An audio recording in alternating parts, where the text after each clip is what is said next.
It's been 7 years since the 35W bridge collapse. We'll talk with a survivor about how the experience changed her life. White Bear Lake's decreasing water level has been a big concern in recent years. We'll talk about what is being done to improve the lake.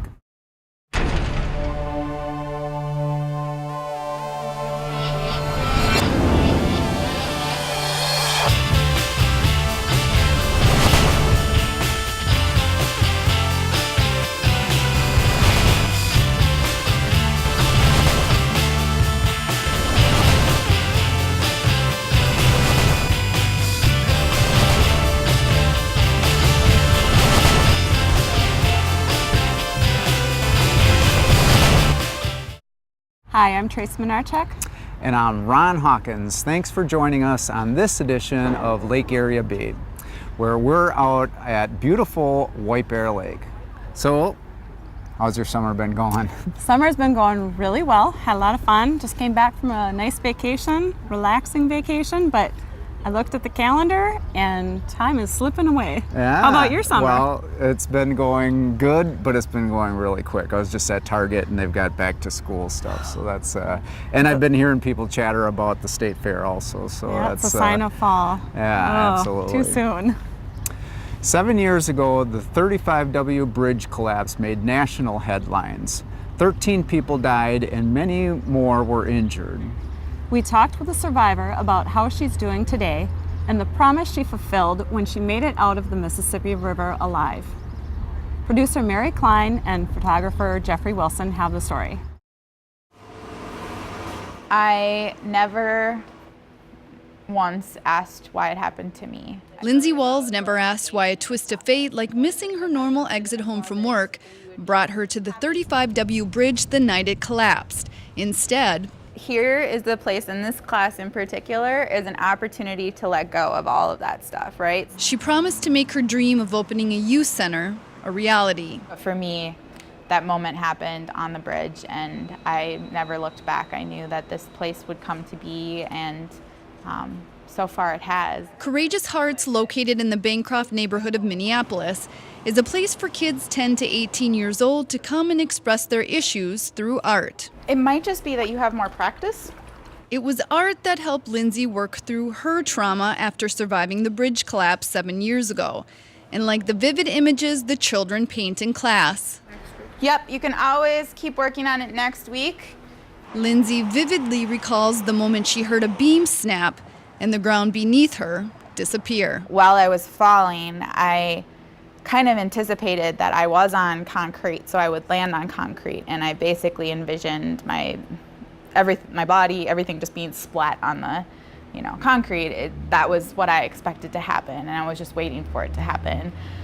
I didn't think about the river being a part of the story, but my car did a straight nosedive into the river, and as soon as my car started to enter the water started entering into my car. Lindsay floated through the car looking for a way out. In the murky waters of the Mississippi, she couldn't see and soon began to gasp for air, instead taking in gulps of water. I started to give up as the gasps of water kept coming in, and I knew that it was only a matter of time, so I really kind of shifted my thinking from fighting to kind of surrendering and just accepting that that was my fate, that I was going to die at the bottom of the river and there wasn't anything I could do about it. So I kind of stopped the pushing and the moving around and was just kind of waiting for death. I felt this flash of light and started to float, and when I started to float, I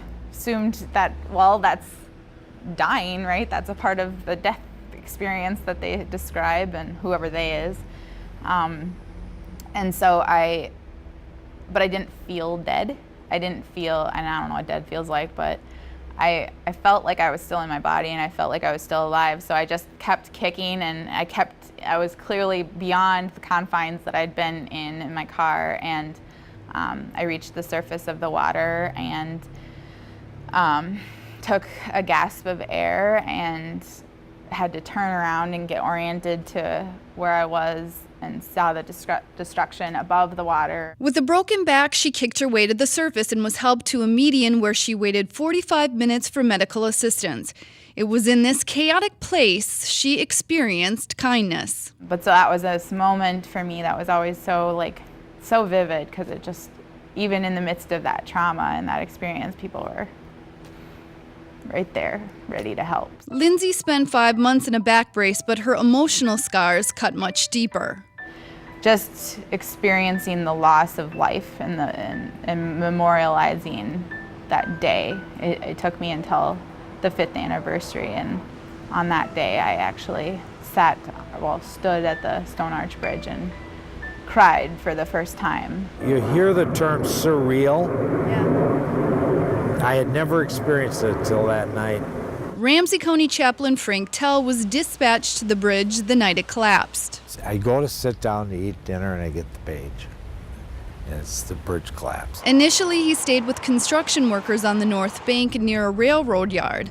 Although no one said a word, his presence said everything. They were basically in shock. He spent the rest of the night and the weeks that followed sitting with families waiting to learn the fate of their loved ones. And they were still recovering bodies yet for weeks. Through the organization Survivor Resources, Frank began a survivor support group who met regularly after the bridge collapse and continued for nearly 3 years. Sometimes your presence is really all that's needed, that there's somebody there that cares, that'll be with you through the journey. Lindsay, who was a part of the group, has had ups and downs on her own journey, but has had tremendous support from family and friends in both her recovery and starting Courageous Hearts. It wouldn't be possible with all of the hundreds, there's been so many people who have come in and helped, and we're, run entirely by volunteers at this point, including myself. And so we just keep trucking and keep figuring out how to make it happen. And, little grants have come in along the way, and we have little bits of donations that come in here and there from people, and we just keep making it happen on a shoestring budget.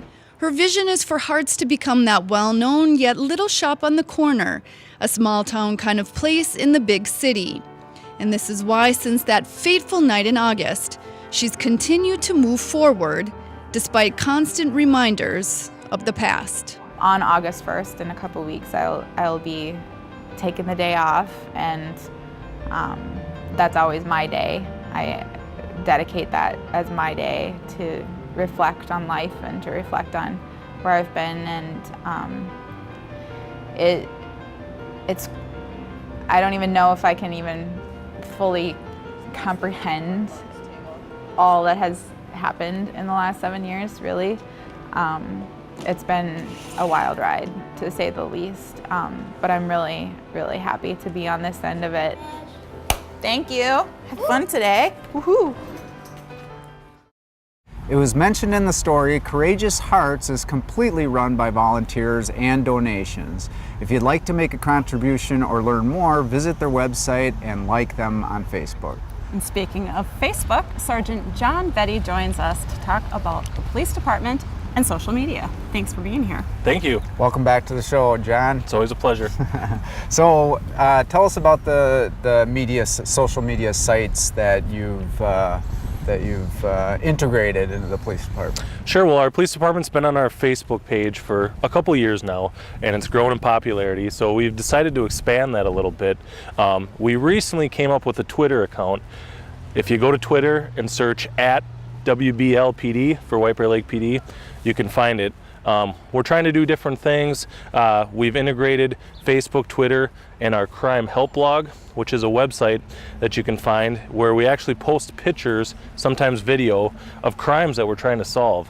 And people can be anonymous and call in tips and help us solve those crimes that are going on in our community.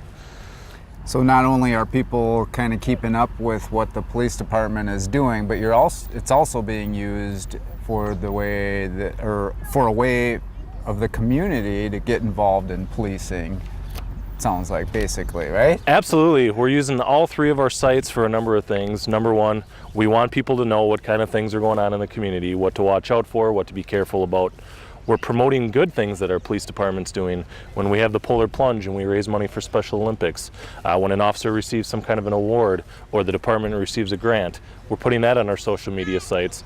And we also use it as a tool to basically communicate back and forth. You'd be surprised how many people notify us about things going on through Facebook.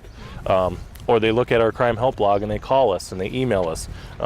So we're using this as an additional tool to really reach out and connect with the community, especially the up and coming generations that tend to be more comfortable using social media, computers, and technology to interact with their local community. And I know some of the other things that we put is some missing property or stolen items. We put pictures of bicycles or different things that people are looking for that might, if community members see them around. Absolutely, and we had one case where we had a three-wheel bicycle that was used by a community member that sure enough, somebody seen it down the road about a week later, called it in, and we were able to recover it and bring it back to that person who lost their bike. And how has the response been from the community? Have you gotten any feedback? Yes, absolutely. We've actually been told that they want to see more on Facebook and more on Twitter and more on our social media sites. So we're doing things to schedule posts, to make more updates, to try to take pictures at events, look for links online, any resource that would be a good idea to put on our Facebook page or our Twitter account, and spread the word on a lot of different things. So people are always welcome if they have an idea for us to post or a topic to talk about. One person wanted to know about our involvement in the SWAT team, so we made up a big post with a bunch of pictures talking about the SWAT team and what they were doing at Market Fest, promoting their service. So we're willing to take in ideas and come up with new things, and it's kind of a work in progress. How has the response been from the police? I want to ask you, how has the response been from the police officers? I imagine there's some people that are really into a lot of that social media, some people that aren't, and then also community members that may not have a Facebook account, may not have a Twitter account, or... Sure. Well, to answer the first part of your question, as always, there's going to be some police officers that are going to shy away from that camera, or they don't want their name out there, and for good reason, and we're okay with that. No officer is forced to have their picture or name blasted along social media. But we have a lot of officers, especially the up-and-coming ones, who understand the importance of social media. They understand how it's so connected to the community, and they're getting involved. They're sending things over to me or the department's administration saying, let's get this on our page and let's promote, the good things we're doing. So we've actually got a pretty warm reception from the other officers. In terms of the traditional methods of getting word out to the community, we still write articles for the White Bear Press. We still come on the Great Lake Area Beach Show. We do a lot of the traditional media things, and that's not going to change. We're going to continue to do the traditional things. We're just using the social media sites, Facebook, Twitter, and our crime help blog as additional resources, new ways to reach the community. It's community policing for our modern day era. And Thanks. this kind of answers that, and we're running out of time, but it's more of an addition than a change to community policing, where we've gotten out into the streets and said hello to the neighbors at National Night Out, that sort of thing. It's kind of an added. Yep, all our traditional methods of community policing have continued. We're just going forward in a new direction and adding to what we already established. Well, good work, Yeah, and thanks thank you. for being on the show, Sergeant Well, thank Petty. you. Anytime. And here are the links to get information and updates from the police department. Well, we're going to take a break, but when we return, We'll find out what's being done to protect the focal point of our city.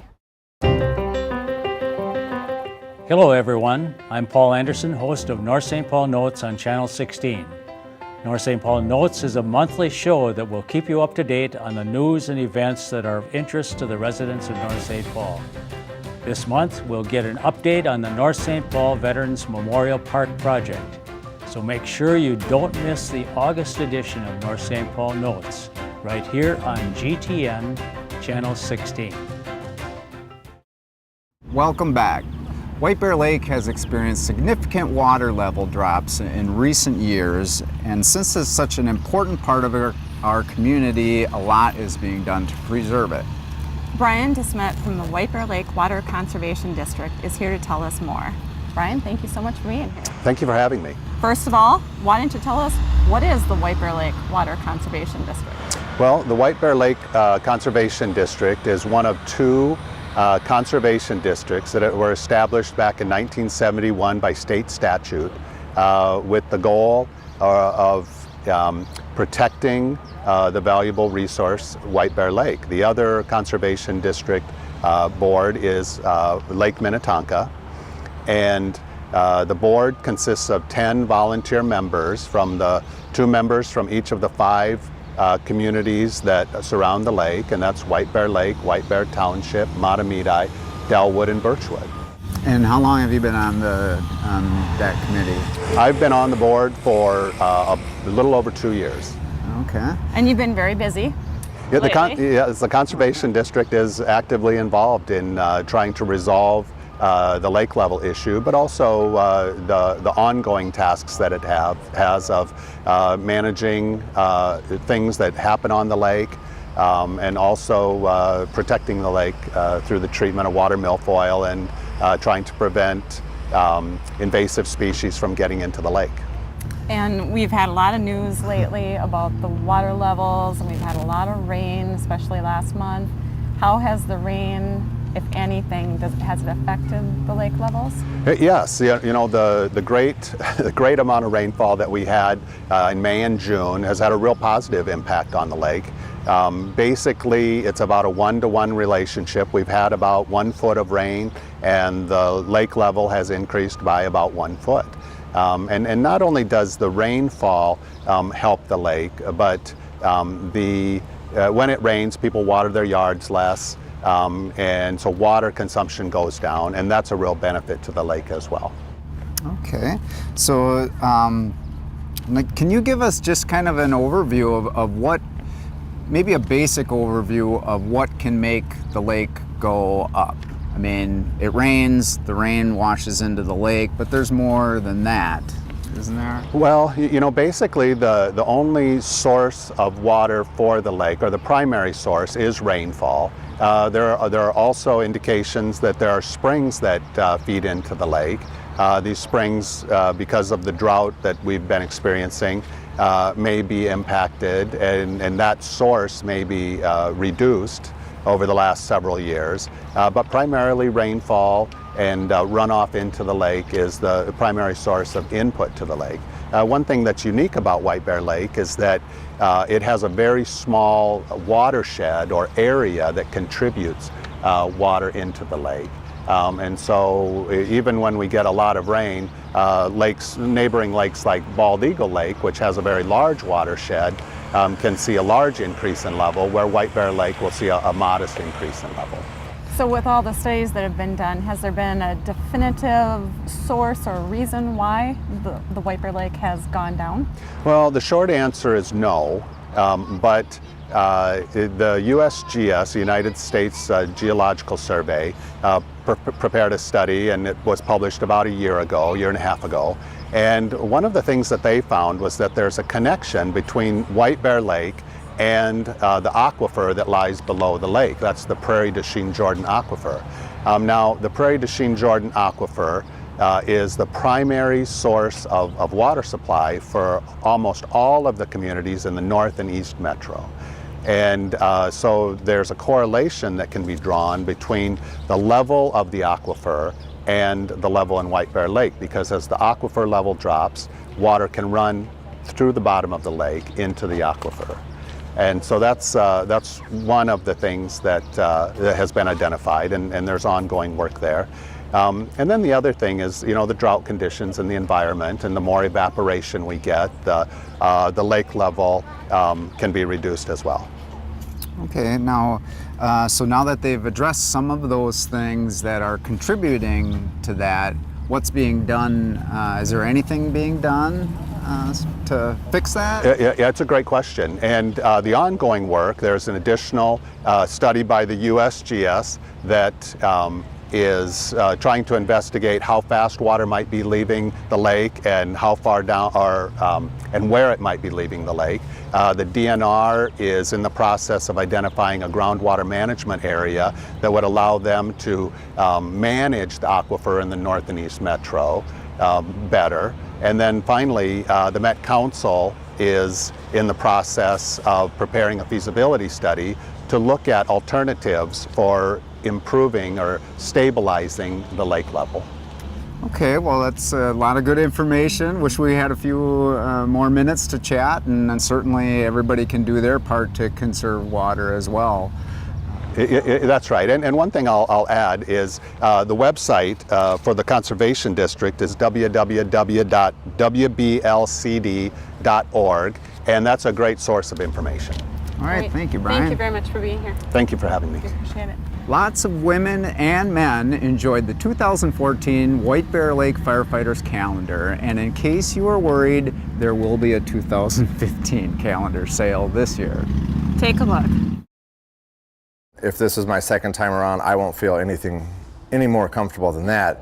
One thing I personally gained from it is, you know, good God, get a suntan this year, Jeff. That's something that came to my mind when I saw pictures of myself, but I don't think anyone's ever really comfortable with that. But I think that's an aspect of it that's kind of neat too, is to, like anything in life, overcome a fear. A few years ago, I sat in a doctor's waiting office knowing that I had something on my brain, and I was waiting, I felt, to hear how long I had to live, you know, which other people in that waiting room had. And just in that 15 minutes in that waiting room, I just made promises to myself of what I was going to do. I always considered myself a nice person, but I realized in that 15 minutes that life is about bigger and better things. We're just starting to open it up right now. Like we did last year, we invite everyone to participate in the calendar. And just like last year, we wanted the calendar to serve as a motivation for people to say, I want to be in that, I'm going to get in shape. That's been my highest motivation for the calendar. It did better than we could have hoped for last year. We have ATV sitting in the station as one of the, some of the proof for that, but this year we're going to again do it for charity, and maybe it can be an annual event. I wasn't sure, I wanted to see how it went last year, but again, just better than I could have hoped for. Pre-sales for the calendar will be coming up in September. All pre-sales help pay for printing costs, and since it's for charity, it's going to a great cause. Make sure to check out the 2015 calendar by visiting their Facebook page. Stay tuned, there's more of Lake Area Beat coming up. It's been 7 years since the 35W bridge collapsed, and this August we talk with a survivor who shares memories of that night, as well as a local chaplain who was there to lend support. A college student was in a horrible car accident, but one thing saved her life. We'll bring you her story, plus we'll tell you how to stay safe in the heat. Join us for these stories and much more on the August edition of Your Police Report. Welcome back. It's always fun to learn interesting things about people that surprise you. He's a White Bear Lake building official by day, and in his off hours, Scott Jensen and Judy Skyvoss show us how he rolls.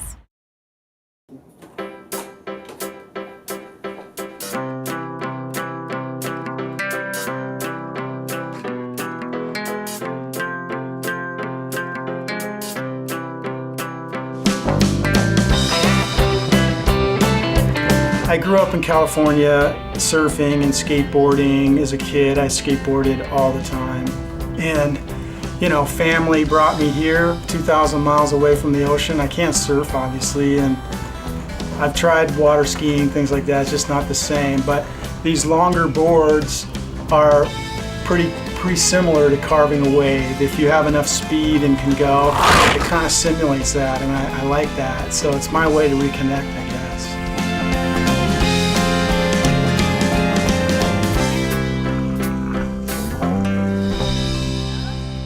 We're in my garage in White Bear Lake, Minnesota, and this is my shop, I call it. I like to tinker around and play with things. Made my motorized bicycle over there in the corner and putz around, and I make skateboards most of the time. They've kind of evolved. Like my first one I ever made was pretty short. Then I slowly started making them a little bit longer. It's pretty cool. You can make them almost 6.5 feet long, and they still work. So it's kind of just pushing the edge of the envelope, you know. The smaller boards that most kids ride are street boards. They're designed for jumping and you know, flipping the board around and for riding on ramps. And certainly years ago I did all that, rode in pools and ramps and all that. but as you get older, you can't handle the falls and stuff. So the longer boards are just, it's like standing on a sidewalk. It's just easier. They don't turn as fast. They're, you gotta kind of look ahead at where you're going. They're carving boards, and they're good for flat terrain. They're okay for some hills, but they're not like a speed downhill board. They're kind of for cruising. You got to go and find somewhere where you can pick the wood. The wood has to be pretty clean, like no knots. And I typically use oak. And I go and I look and I go pick through the piles. So one thing you got to think about is the thickness. You need to decide how far apart the trucks are going to be. The wider they are, the more it's going to flex. And the heavier the person is, the more it'll flex. So if you're making it for a guy like me, or somebody larger, sometimes 5/8 or thicker, and it seems like it'd be too stiff, but when you spread the trucks out, it works. And then you have to create a center line on it. So I basically paint a pinstripe down the center, and that's forever the center line of the board for shaping it, and for drilling the holes in it, and for painting it even. So that's real valuable. Then you can always measure off of that left to right and get all the curves right. Cut it out with a jigsaw, literally by hand. And then I've made a jig over here that I put it into, and then I use a sander and I sand it. And as you sand it, you can, with a belt sander that's pretty aggressive, it'll take it down pretty good if you spend time. Once you do that, I drill the holes, mount everything. Don't paint it until you've ridden it, because more often than not, you'll paint it and you'll go put it all together and something rubs on the ground or doesn't work, Like a lot of times, the wheels will rub on the board here, so then you have to cut a groove out if this came straight through. So I always put them together and I ride them.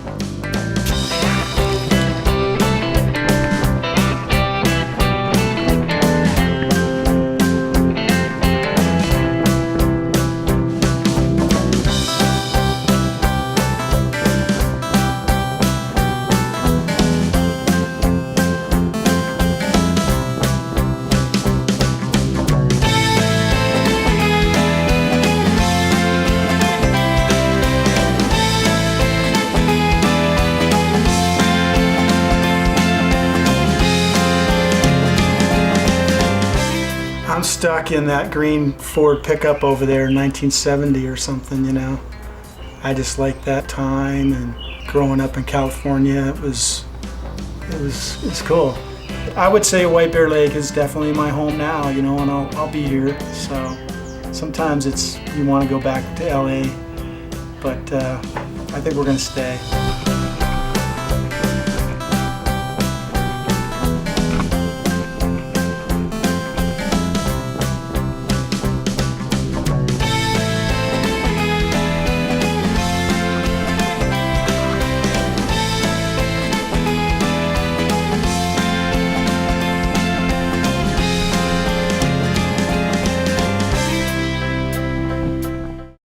Thanks for joining us for this edition of Lake Area Beat. We want to remind everyone to have a safe and happy summer. We'll see you next time.